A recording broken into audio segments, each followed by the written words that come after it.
సమయం ముందు దేవుని పాద సన్నిధిలో మొదలుపెట్టాను. ఈ వాక్యం చెప్పాలి ప్రభువా అని బాధపడుతున్న సమయంలో ప్రభు ఇందాక సమయంలో ప్రభు ఇక్కడ బయలుపరిచింది. యాక్చువల్గా తీసుకుంటే పునరుద్ధానం గురించి. పునరుద్ధానం ఎన్ని రకాలు ఉన్నాయమ్మా? బైబిల్ తెలిసిన వాళ్ళు చెప్పండి. పునరుద్ధానం ఎన్ని రకాలు ఉన్నాయి చెప్పలే? బైబిల్ చదవట్లేదా? 2, మృతుల పునరుద్ధానము, జీవ పునరుద్ధానము. తెలుసుకోండి, పునరుద్ధానము, మృతుల పునరుద్ధానము, జీవ పునరుద్ధానం. మృతుల పునరుద్ధానం అంటే రక్షణ లేనటువంటి వారు, రక్షణ నుండి కూడా లేనటువంటి వారు, దేవుని చేత ఏర్పరచబడిన, దేవునికి తిరుగుబాటు చేసిన వాళ్ళు, దేవుని దయ పొందుకోలేటువంటి వారు, దేవుని శక్తి పొందుకోలేటువంటి వారు, వారు మృతి చెందిన ఎవరి సన్నిధికి చేరారంట? చెప్పండి బిడ్డలట, దేవుని సన్నిధికి. జీవ పునరుద్ధానం కలిగిన బిడ్డలు ఎవరి సన్నిధికి చేరుతారు? దేవుని సన్నిధికి. జీవ పునరుద్ధానం అంటే మృతుల పునరుద్ధానం, శరీర మరణం, ఆత్మీయ మరణం. గుర్తుపెట్టు, ఏ మరణం ఇది? శరీర మరణం, ఆత్మీయ మరణం. మృతుల పునరుద్ధానం. నువ్వు ఈ మరణాన్ని తప్పించుకోలేకపోతే, అయ్యా నీ శరీర మరణాన్ని తప్పించుకోలేకపోతే ఆత్మీయ మరణాన్ని ఏం తప్పించుకుంటావు? ఈ శరీర మరణాన్ని ఇక్కడ దీనికి లోపడితే ఆత్మీయ మరణాన్ని మనం తప్పించుకోవాలి. ఈ శరీర మరణాన్ని నాకు అవసరం లేదు, ఆత్మీయ మరణాన్ని అక్కడ నేను తప్పించుకుంటాను అంటే పొరపాటే. ఇక్కడ శరీర మరణం కూడా కరెక్ట్ గా ఉండాలి. ఎలా ఉండాలండి? దేవునికి అనుకూలంగా ఉండాలి. కొంతమంది బిడ్డలు అంటారు, ఇక్కడ నేను చూస్తున్నాను, నేను చచ్చిపోయేది, నేను చచ్చిపోతే ఇక్కడ ఉండి నేను సుఖభోగాలు అనుభవించాలా, నేను తినాలా, సుఖించాలా, నేను జలసాగా తిరగాల అని. చనిపోయిన పాటు ఎక్కడికి వెళ్తారు? అక్కడ జీవం పునరుద్ధానం, ఆ మరణాన్ని ఎదుర్కోవాలి. ఇక్కడ నువ్వు ఎదుర్కొంటే, ఈ మృతుల పునరుద్ధానానికి నువ్వు లోబడి ఎదుర్కొని అక్కడ జీవ పునరుద్ధానంలో కూడా నిలబెడతాడు దేవుడు. హల్లెలూయా. నీ ఆశ నా ఆశ ఏంటి తెలుసా? ఈ యొక్క మృతిని, లోక సంబంధమైన మరణాన్ని నీవు లెక్క చేయవు. ఏ మరణాన్ని లక్ష్య పెట్టుకుంటావు? అమ్మా, నా మాటలు మీకు అర్థమవుతున్నాయా? నువ్వు ఏ మరణాన్ని లెక్క పెట్టుకుంటావు? ఈ శరీర మరణం తాత్కాలికమైనది, ఆ యొక్క మరణమే శ్రేష్టం, దాన్ని తప్పించుకోవాలి. ఈ లోకసంలో బిడ్డలు ఈ మరణమే శ్రేష్టమైంది అనుకుంటారు, కానీ దాని నుంచి తప్పించుకోవాలి. దీన్ని కోరుకుంటారు. నిజమైన క్రైస్తవులు కోరిక ఏం తెలుసా? తన శరీరాన్ని సుఖపెట్టుకుని, తన శరీర మరణాన్ని తను కోరుకుంటారు, ఆత్మీయ మరణాన్ని తప్పించుకుంటారు. ఈ శరీర మరణము ఎన్ని సంవత్సరాలు బతుకుతాం మనము? గవర్నమెంట్ 70 సంవత్సరాలు, 80 సంవత్సరాలు. బైబిల్లో రాయబడి ఉంది. కీర్తనలో మనిషిని బతికేది ఈ కాలంలో ప్రజలు 70 సంవత్సరాలు, 80 సంవత్సరాలు. ఈ 70-80 సంవత్సరాల వయసు వస్తే అది కూడా ఆయాసంతో బ్రతుకు విడుస్తుంటారంట. ఆయాసంతోనే బ్రతుకు. ఆ బ్రతుకులు ఎన్నో రోగాలు. ఈ 80 సంవత్సరాలు ఎన్నో రోగాలు, ఎన్నో నిరుత్సాహం, ఎంతగానో. కానీ ఈ యొక్క 70-80 సంవత్సరాలటువంటి జీవిత ప్రయాణంలో ఎన్నో కోరుకుంటాం. కానీ మనం ఆలోచించాల్సిన మాట, మనకు ఏ పునరుద్ధానం కావాలి? మృతుల పునరుద్ధానమా, జీవ పునరుద్ధానమా? చెప్పండి బిడ్డలారా. జీవ పునరుద్ధానం కావాలనుకుంటే ఈ మరణాన్ని నువ్వు లక్ష్య పెట్టవు. నువ్వు ఏ మరణాన్ని లక్ష్య పెట్టి ప్రార్థన చేస్తావు? పర సంబంధమైనటువంటి ఆత్మీయ మరణము. అందుకే శరీర మరణాన్ని లక్ష్య పెట్టవు, ఆత్మీయ మరణాన్ని లక్ష్య పెట్టి ప్రార్థన చేస్తావు. అదే కదా మన నిరీక్షణ. ఏం పిల్లరా? అదే కదా. మన ఆత్మ అక్కడ మరణించకూడదు. పరలోకమందు మన ఆత్మ మరణిస్తే ఎక్కడికి వెళ్తుంది? నరకంలో పడి అగ్నిలో కావుతుంది. అగ్ని ఆగదు, పురుగు సాగదు. అంటే ఆత్మకి మరణం సంభవించిందే కదా. అగ్నిలో నువ్వు పడితే, నువ్వు పరలోకంలో దర్జనగా తిరుగుతుంటే నీ ఆత్మకి, నా ఆత్మకి అక్కడ మరణము లేదు. అదే జీవ పునరుద్ధానము. హల్లెలూయా. ఈ వాక్యంలో మాట్లాడాలి ప్రభు అనుకుంటున్నప్పుడు ప్రభు మాట్లాడుతున్నాడు. రాత్రి కాలం ముందు ఏం పాట పాడామో గుర్తుందా? ప్రార్థనలు ఏం పాట పాడామో గుర్తుందా? వర్షం గురించి ఒక పాట పాడాము, గుర్తుందా? నిరంతరం నీతోనే జీవించాలనే ఆశలన్నేల బ్రతికించుచున్నది. తొలకరి వర్షపు జల్లులలో నీ పొలములోనే నాటితివి. తొలకరి వర్షపు జల్లులలో నీ పొలములోనే నాటితివి. నీలోనే చిగురించాలని, నీలోనే పుష్పించాలని పరిశుద్ధాత్మ వర్షముతో చేతపరచుచున్నావు.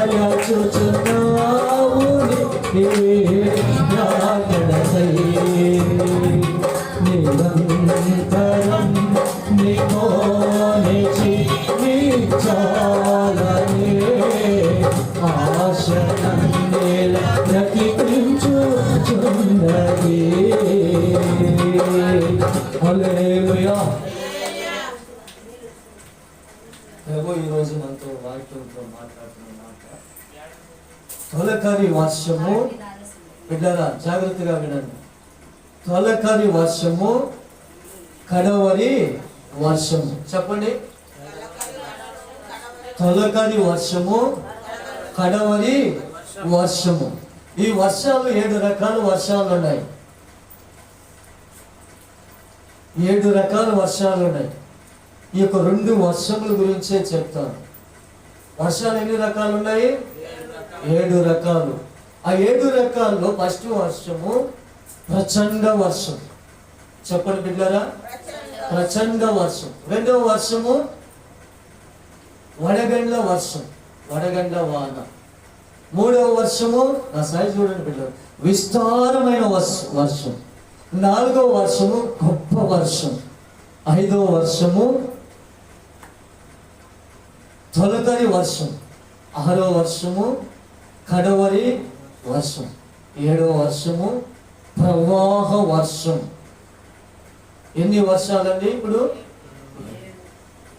వాటన్నిటి గురించి చెప్పుకోవడం ఇప్పుడు సమయం లేదు.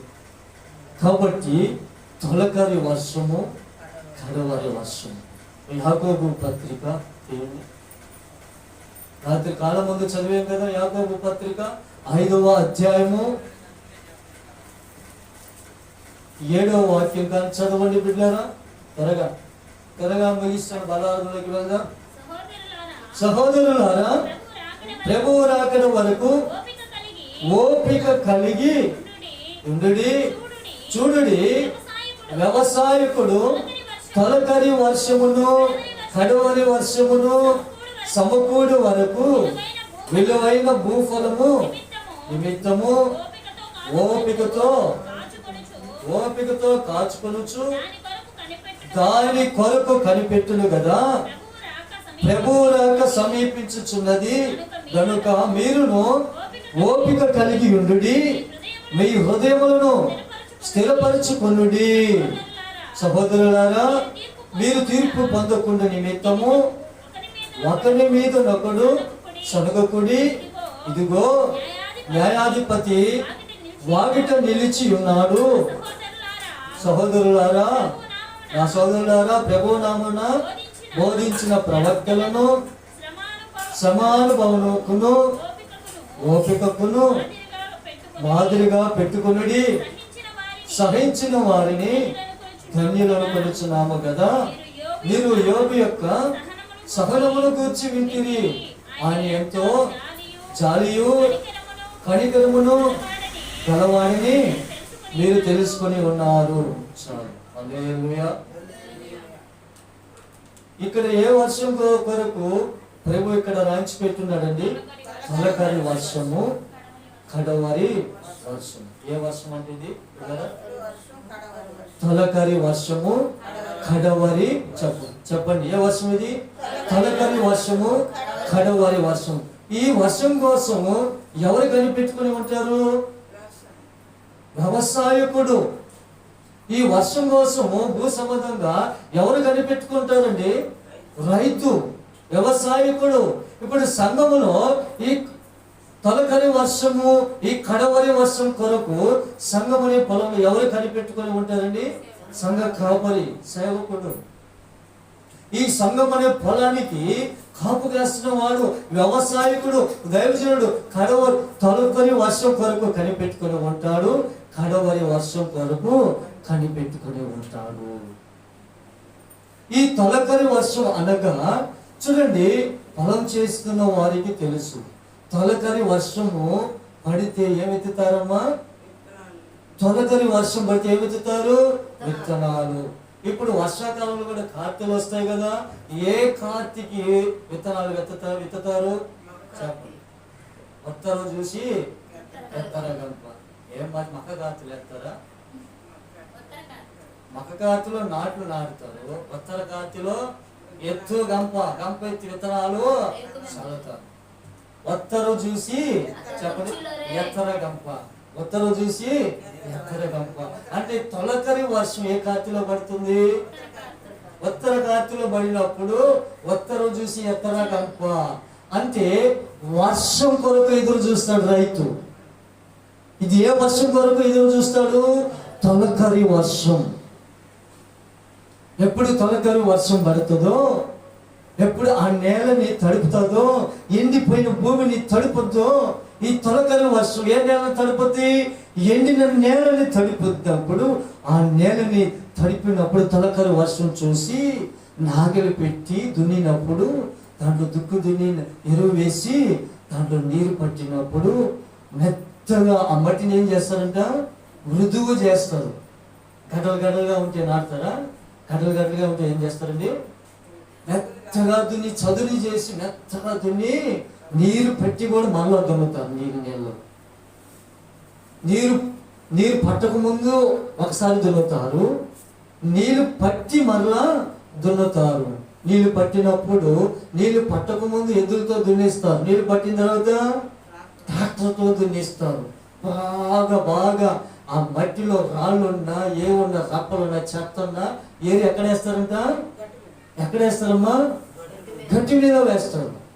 మెత్తగా ఆ పాకానికి వచ్చినప్పుడు, ఈ పాకానికి వచ్చింది కానీ అది ఎవరు కనిపెడతారండి?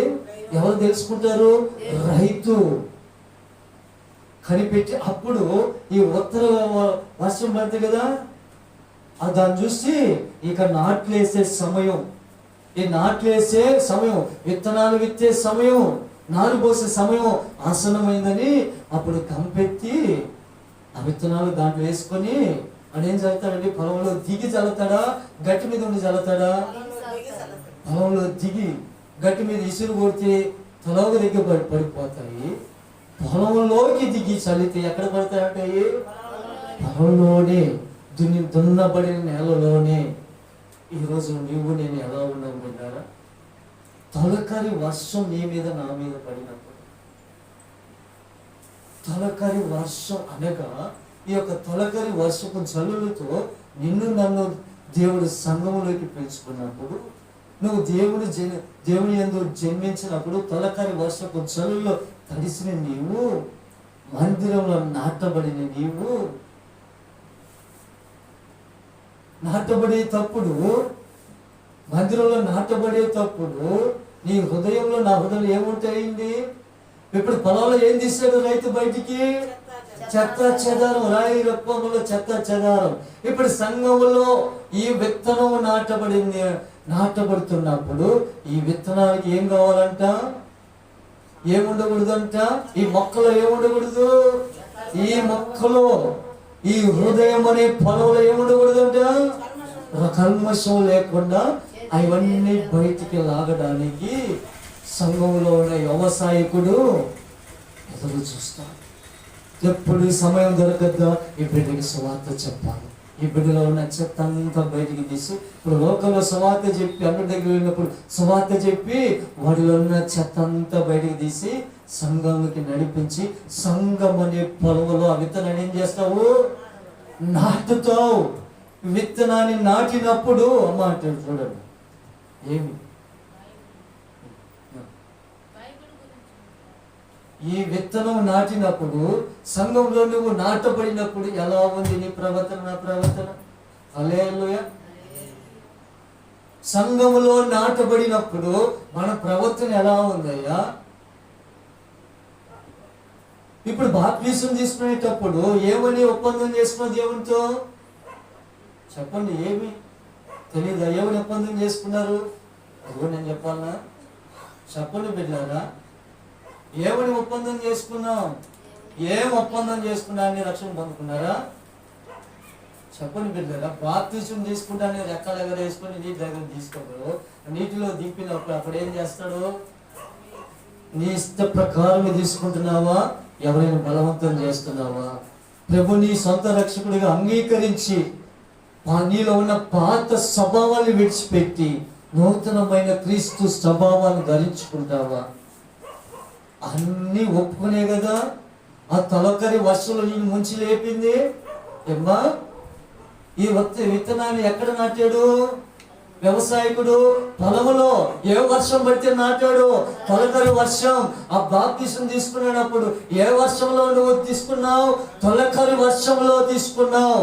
తొలకరి వర్షంలో తీసుకొని మందిరంలో నువ్వు సంగముని పొలంలో నాటబడినప్పుడు ఈ విత్తనంలో ఉన్న స్వభావం ఒక్కటి చచ్చిపోవాలా. మన శరీరాశలు ఏం చేయబడాలి? చచ్చిపోవాలా.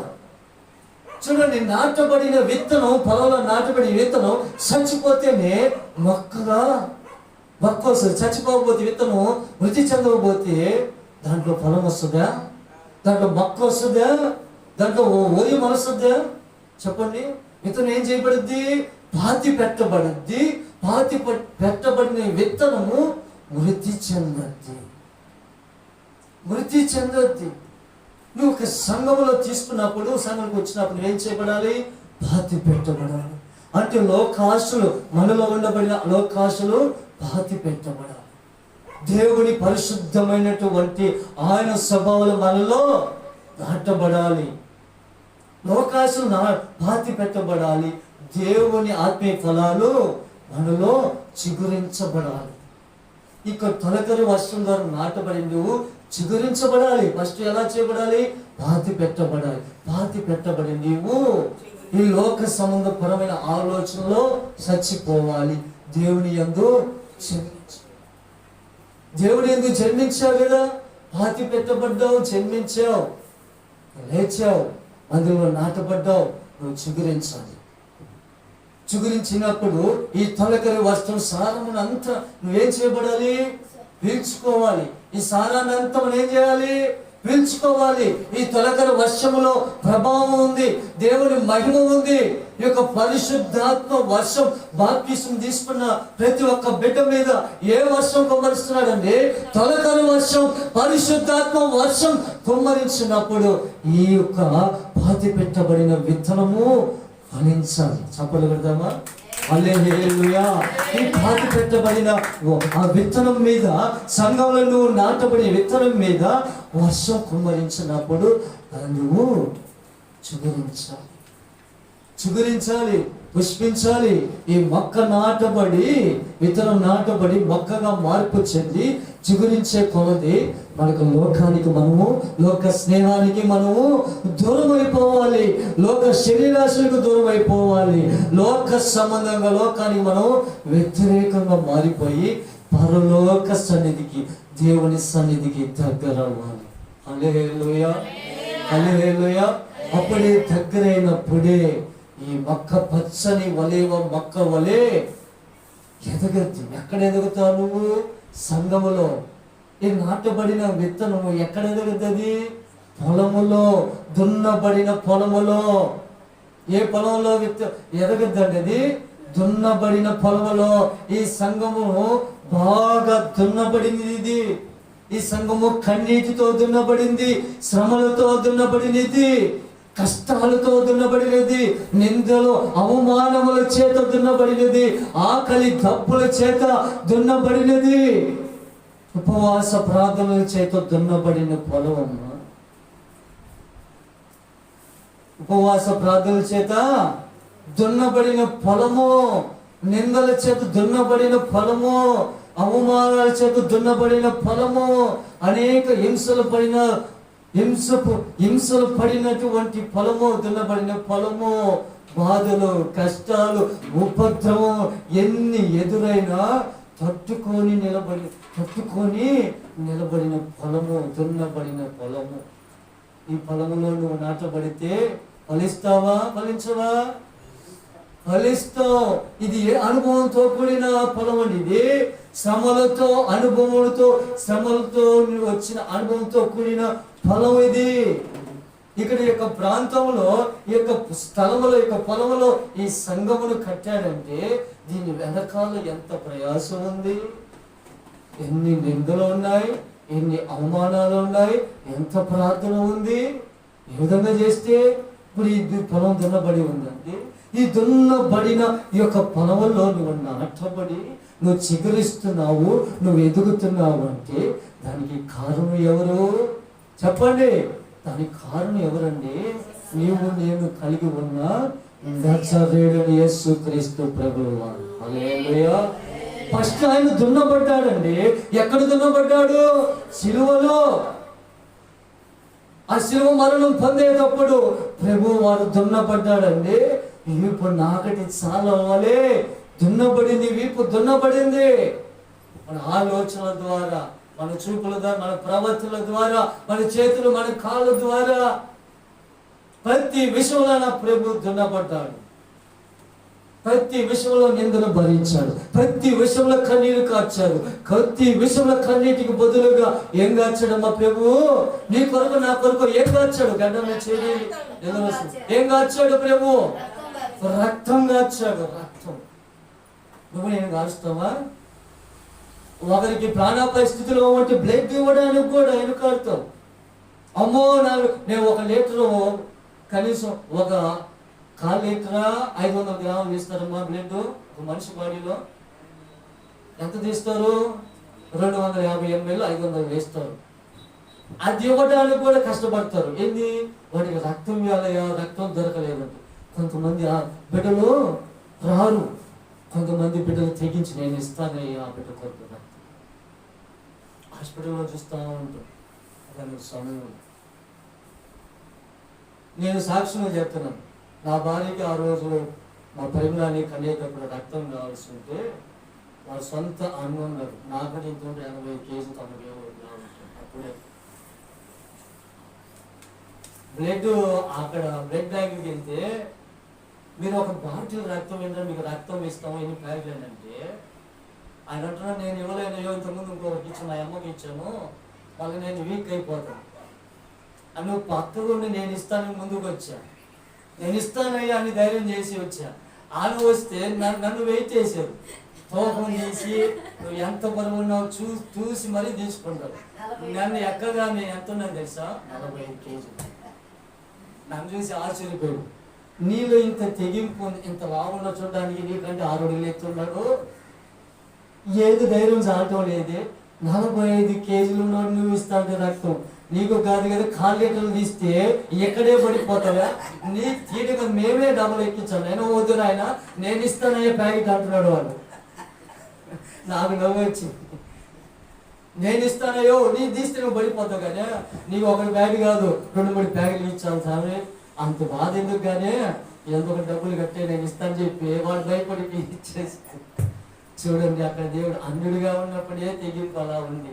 అంటే ఆపరేషన్ సమయంలో ఇంకా బిడ్డలు కనేవారికి ఆపరేషన్ చేస్తారు కదా, రక్తం ఎక్కించి చేస్తారు. ఆమెది గ్రూప్ కాకపోయినా గ్రూప్ రక్తం ఇవ్వాలంటే ఒక రక్తం ఇవ్వాలి. పెద్ద హాస్పిటల్ ఏ హాస్పిటల్ అడగ రక్తం ఇవ్వాలని. కానీ దేవుని మహాకృప ఆ రక్తం ఇవ్వకుండానే దేవుడు కార్యం చేశాడు. భయపడ్డా ఒక వ్యక్తి భయపడ్డాడు. మనకి అప్పుడే ధైర్యం ఇచ్చాడు, ముందు నేను ఇస్తానని. తర్వాత ఆ బిడ్డకి ఏదో రక్తం ఇచ్చారు. ఆ బిడ్డ మన ఇటీవల 2-3 సంవత్సరాల కాలంలో మన ట్రాన్సిస్ కోసం ఆపరేషన్ చేస్తే రక్తం ఎక్కించాలని మన సహోదరి వారి భర్త బాబురావు ఆ సమయం చెప్పండి అయ్యా, నేను కాబట్టి నేను రక్తం ఇస్తాను. దేవుని ఆత్మీయ బిడ్డలు కాబట్టి ముందు వచ్చాడు. కానీ అయ్యా సలోమి వాళ్ళ ఆయన బిడ్డకు ఫోన్ చేసినప్పుడు నేను రక్తం కావాలంటే ఆ బిడ్డ కూడా ఫోన్ చేసి వెంటగానే మేము వస్తామని చెప్పి 2 బిడ్డలు సిద్ధపడ్డారు. ఎందుకంటే దేవుని ప్రేమ తెలిసిన వారు కాబట్టి. బాబురావు ఎంతగానో సహాయపడ్డాడు. అసలు వాళ్ళ ఆయన కూడా ఇస్తాను అన్నప్పుడు ఇస్తాం రాండి అని తీసుకుపోతే వద్దని పంపించేసి మరొక సమయం ఉండదు. చూడండి, ఇక్కడ ప్రార్థన చేస్తూనే ఉన్నాం. ఒక్క బాటిల్ రక్తం తీయకుండా ఆ బిడ్డకి రక్తం ఎక్కకుండానే దేవుడు ఆపరేషన్ చేసింది. హల్లెలూయా. కానీ ఈ 2-3 రోజుల్లోనే ప్రభువే ఆ బిడ్డకి రక్తం ఎక్కించాడు. ఆమె ఆ రక్తం ఎలా ఎక్కించాడు? ప్రార్థన చేస్తేనే ఆ బిడ్డలో తయారు చేశాడు ప్రభు. హల్లెలూయా. ఆ బిడ్డకి కావాల్సిన రక్తం ఆ బిడ్డలోనే పుట్టించాడండి. బాధపడుతున్న వేళ ఆపరేషన్, జ్వరం ఉంది ఆ బిడ్డకి, 105 జ్వరం ఉంది, ఆపరేషన్. రాత్రి జ్వరం వచ్చేసింది. చుట్టూ గొలుసు కట్టు చేతులు పట్టుకొని ప్రార్థన చేస్తే జ్వరం తెల్లారికి తగ్గిపోయింది. ఏమి లేదు, బీపీ అంతా నార్మల్ చెక్ చేశారు. రక్తం ఎక్కిస్తాను బ్యాగ్ డాక్టర్ నుంచి ఎందుకు ఎక్కలేదు అంటారు. చుట్టుపక్కల ఇంత బరిగుడ్డులా ఉంటుంది, వాళ్ళందరూ రక్తం ఎక్కించుకున్నారు అనుకోండి. కానీ ఈ చూసి ఇంత ఉంది. ఈ వెయిట్ ఎంత తెలిసి 25 కేజీలు. అప్పుడు ఈ వెయిట్ ఎంత? 25 కేజీలు. ఆ రక్తమే ఎక్కించాల. ఆమెను చూస్తే డాక్టర్ రక్తం ఎక్కించే చేస్తాం. ఆడకపోతే ఇంత లావుండేవాడు కూడా బాటిల్ రక్తం ఎక్కించాడు. ఈ తొంది ఈగిరి పొలలాగా. అందులో రాత్రి కూడా ఆపరేషన్ ముందు భయపడే రాత్రి జ్వరం వచ్చింది. ప్రార్థన చేసి బిడ్డ ప్రార్థన, సంఘ బిడ్డ ప్రార్థన, ఇటు చేతులు పట్టుకొని ఆ బిడ్డ కన్నీళ్ళు కాచి ప్రార్థన చేస్తే జ్వరం వస్తే ఆపరేషన్ చేయరండి. రాత్రి జ్వరం ఎక్కడ పోయిందో తెల్లారికి ఆపరేషన్ ఆ బిడ్డకి సమయంగా ప్రభు జరిగించు. మేము ఆపరేషన్ జరుగుతుంది, వీళ్ళందరూ వచ్చేస్తున్నారు, బయట రక్తం ఇవ్వాలా, ప్యాకెట్ తేవాలా, అందరూ మాట్లాడిస్తున్నాము కూడా. అందరూ హాస్పిటల్ బయట ఉన్నాం, రక్తం కోసం పాగలాడుతున్నాము. ఆపరేషన్ జరుగుతుంది. తీరా బయటకు వచ్చి నీ కూతురికి ఆపరేషన్ సక్సెస్ భయపడి, అమ్మ రక్తం ఎవరు చెప్పి ఎక్కియాలని? ఆ బిడ్డకి సరిపడా రక్తం ఉంది అంటుంది అక్కడ. ఆ బిడ్డకి సరిపడా రక్తం ఉంది. ఆపరేషన్ చేశారు, అలా షిఫ్ట్ చేశారు. కొద్ది నిమిషాలు మీకు చూపిస్తాం, భయపడద్దు, క్షేమంగా ఉంది. రక్తం ఎక్కించని చెప్పారు కదమ్మా డాక్టర్ అంటే ఆ నర్సు, ఎందుకయ్యా ఆమె కావాల్సిన రక్తం వాళ్ళందరూ ఎక్కించుకున్నారు, వాళ్ళు ఎక్కించుకుంటారులే, నీ బిడ్డకు మాత్రం ఉంది అంటున్నారు. ఇది చేస్తే రక్తం అంతా బాగాలేదు, పోయినా ఉంది అంటున్నారు. 9.6% ఉంది. ఇక 12%, 9.6% దేవుడు ఆపరేషన్ జరిగించేశాడు. హల్లెలూయా. స్తోత్రం ప్రభువుని చేసిన గొప్ప ఆశ్చర్య కార్యం ఆయన. చూడండి, ప్రేమేం దేవుని బిడ్డగా అటు ఒకనొక సమయంలో ఇవ్వడానికి కూడా రక్తము అనగా అర్థం ఏంటి? ప్రాణం. మన బయట ఎవరు ప్రాణం పెట్టారు బిడ్డగా? రక్తము ఎవరిచ్చారు మనకి?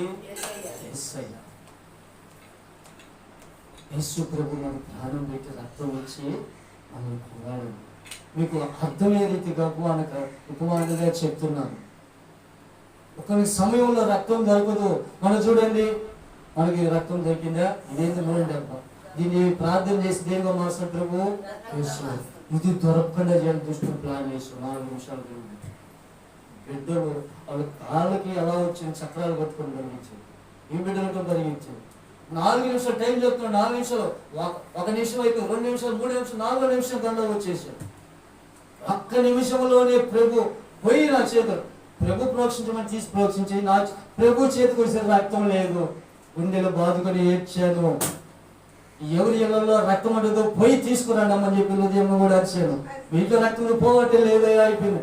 ఇంకేడ అప్పుడు డబ్బులు ఇచ్చి కొడుకురాబడి పరిగిస్తే ఈ చుట్టుపక్కల దరిదాపులు ఎక్కడ లేదు. ఆ రోడ్డు మీద బరిగించాడు వాడు. 4 నిమిషాలు ఎట్ట పరుగు పందెంలో ఫస్ట్ వస్తాడేమో కానీ పెడితే ఎట్ట పరిగిచ్చాడు, వచ్చేసాడు. పెట్లు అల్లాడిపోయాడు. ఏడుపు బిడ్డ తప్పని. ఆ రక్తం ఈ నిమిషంలో ప్రోక్షించకపోతే ప్రాణం మళ్ళా రాదురా తిరిగి వ్యర్థమైపోతే ఆలస్యం చేస్తారని ఎంతగానో హెచ్చరించాడు. ఆ రక్తం చేర్చి ప్రార్థన చేసి 5 ఒక డబ్బా, పెద్ద డబ్బా 5 డబ్బాలు వచ్చాయి. ఒక్కడే చెడు కుదిర అందరికి తలా ఒక డబ్బా వచ్చి ప్రార్థన చేయండి మీరు అని చెప్పి ప్రార్థన చేసి చేతిలో పోసి, ప్రార్థన చేసి చేతిలో పెట్టి సాలదు అంటే 2-3 డబ్బాలు చేతిలో పోస్తే అప్పుడు పోసాడు ఆ బిడ్డ మీద. దేవుడే పోసాడు ఆ బిడ్డ మీద. ఆయన రక్తం పోసి మొత్తం తడిసి ముద్ద అయిపోయింది. డబ్బను పడిపోయింది. దేవుడు చక్కగా 4 నిమిషాల్లో టక్కన పడిపోయాడు.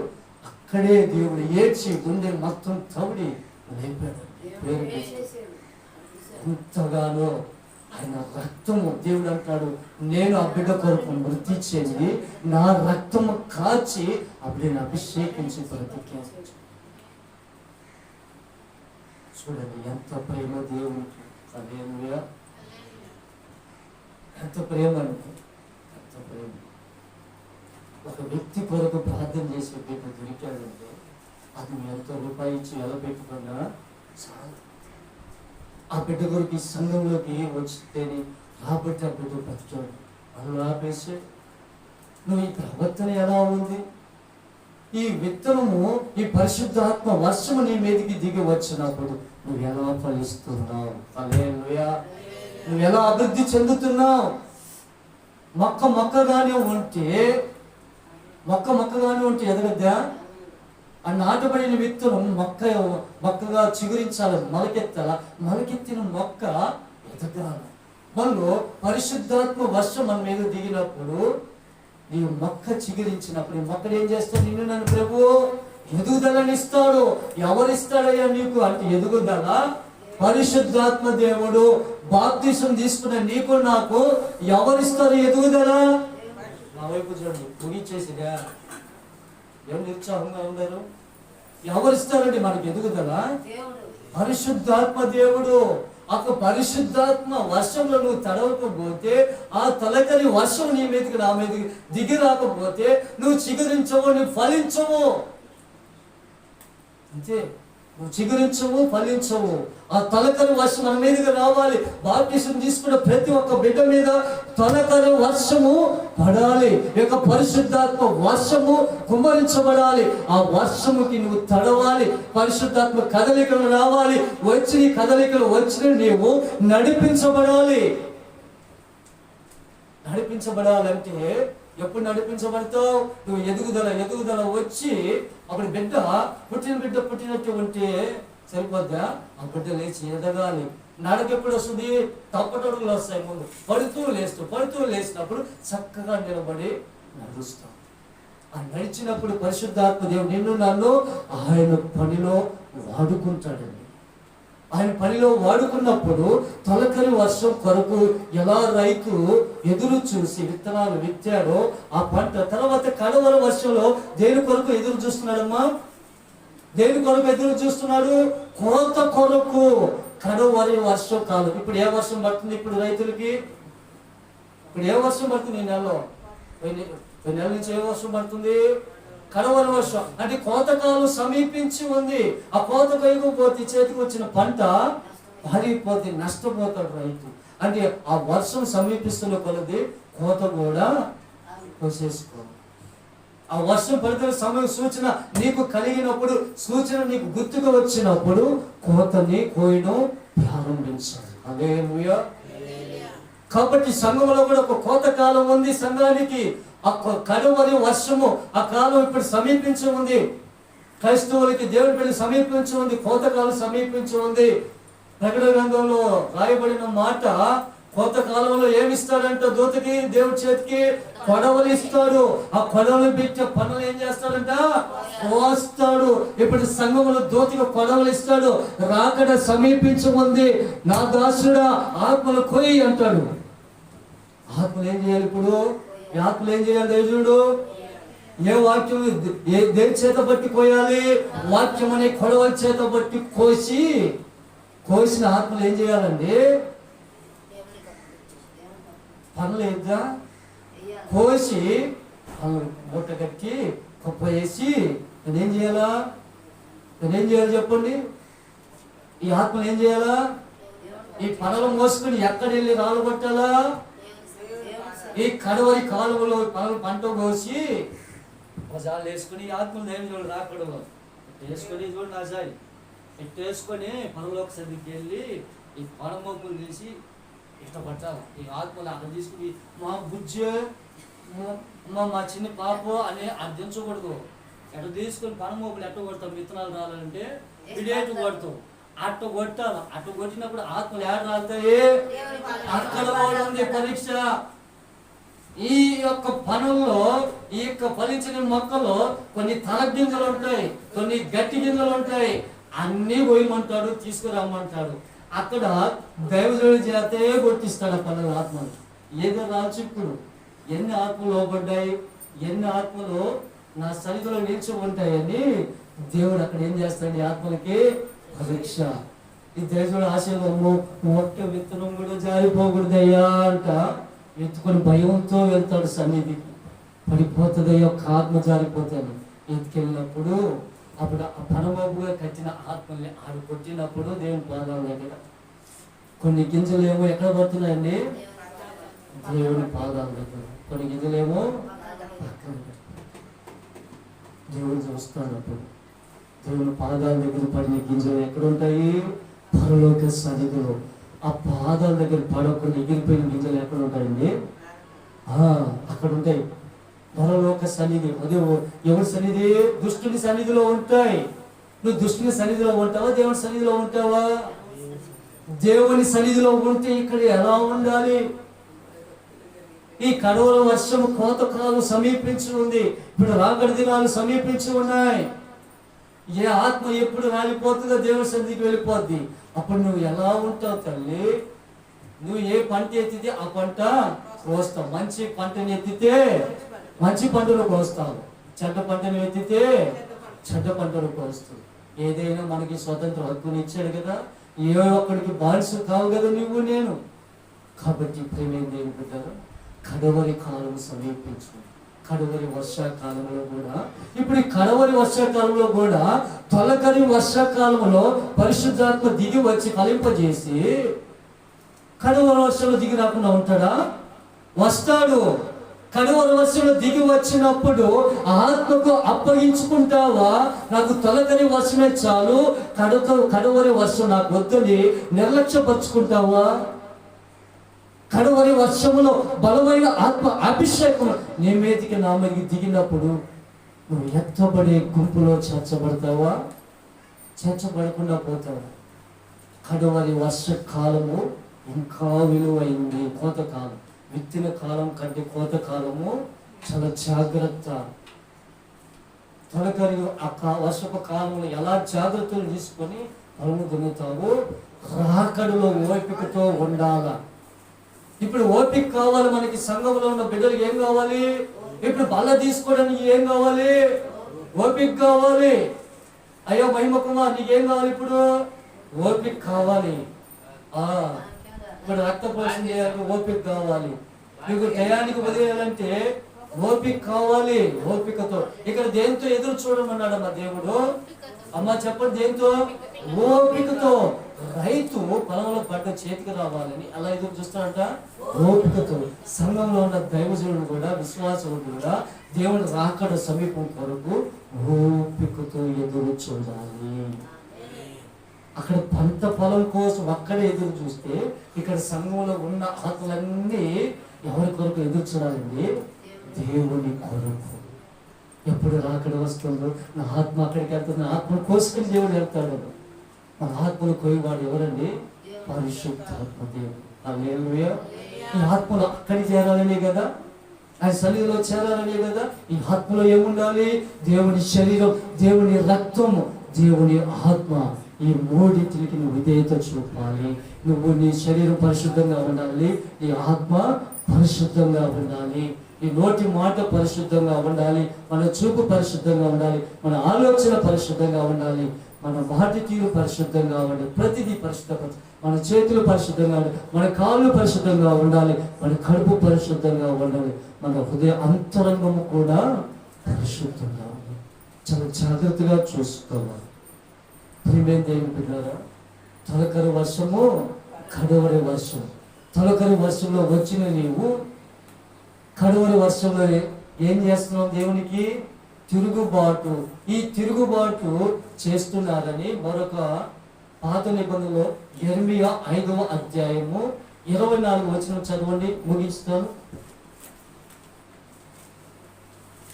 యెర్మీయా పుస్తకం 5వ అధ్యాయము 24వ వాక్యం చదువు బిడ్డరా త్వరగా. వారు రండి, మన దేవుడైన యెహోవా యందు భయభక్తులు కలిగి ఉందుము. ఆయనే తొలకరి వర్షమును, కడవరి వర్షమును దాని కాలమున కురిపించువాడు ఆయనే. హల్లెలూయా. ఈ కాలంలోకి బిడ్డలు రాకుండా తిరుగుబాటు చేస్తుంది. తొలకరి వర్షం సువార్త విత్తబడుతుంది. రాలేకపోతే రక్షణలకు వచ్చిన నీవు నేను ఎలా ఉంటున్నావు?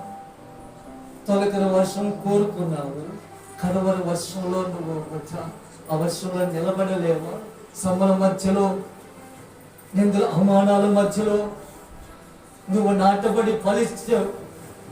దేవుడు కోత పోసే సమయానికి ఆ చేతులు నీ ఆత్మను పట్టుకున్నప్పుడు చేతులు చిక్కకుండా జారిపోతావా?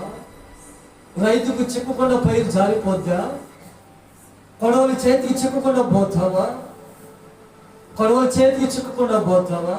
నువ్వు వాక్యము అనే కొడవలి చేతికి చిక్కకుండా పోతావా? వాక్యం అనే కొడవలికి చేతికి చిక్కకుండా, ఆ కొడవలికి ఆ కోత నీకు తెగకుండా పోతావు. ఇప్పుడు వాక్యం అనే కోత నీకు కొడవలి నిన్ను నీ పాప దోషాలు ఇప్పుడు కోస్తుంది. ఇప్పుడు వాక్యం కోస్తుంది, ఓ వాక్యానికి నువ్వు లోబడుతావా? అయ్యా నన్ను కోసుకోయ్యా, నువ్వు సిద్ధపడతావా? సరే ఆలోచించు. దేవునికి తిరుగుబాటు చేస్తావా? ఇక్కడ యిర్మీయా భక్తుడు ఏమంటున్నాడు? బిడ్డలారా రండి, దేవుడు మరొకసారి క్షమిస్తాడు, ప్రాణభిక్ష పెడతాడు. అందరూ మోకరించారు. ప్రాణభిక్ష పెడతాడు, ఆదరిస్తాడమ్మా. దేవుడు ఏదో భయభక్తులు కలిగి రండి, ప్రార్థన చేస్తాం. దేవుడు కోతకాలం సమీపించినప్పుడు ఆ రోజున ఈ లోక సంబంధమైన మరణాన్ని, ఆత్మీయ సంబంధమైన మరణాన్ని తప్పిస్తాడు. రండి రండి.